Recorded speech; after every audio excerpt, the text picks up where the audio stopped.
welcome to my channel, and today I will be teaching you how to find a Facebook profile from a picture or photo. First, open Google Chrome, and go to Google Images.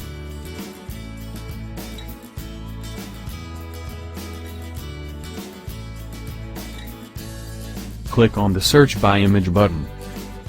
There are two ways of doing this.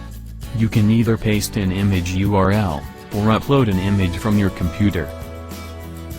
For those who are struggling, uploading an image from your computer should be fairly simple.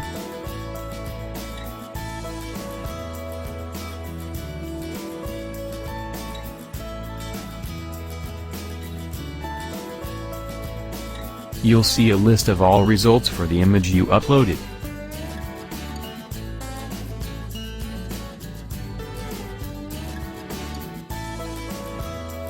Now you can add site:facebook.com to the search bar to limit the search to Facebook. Press enter to see if there are any results for the Facebook profile you want to find. There you have it. Please like the video, subscribe to my channel, and click the bell icon to get video updates daily. Thank you and have a nice day.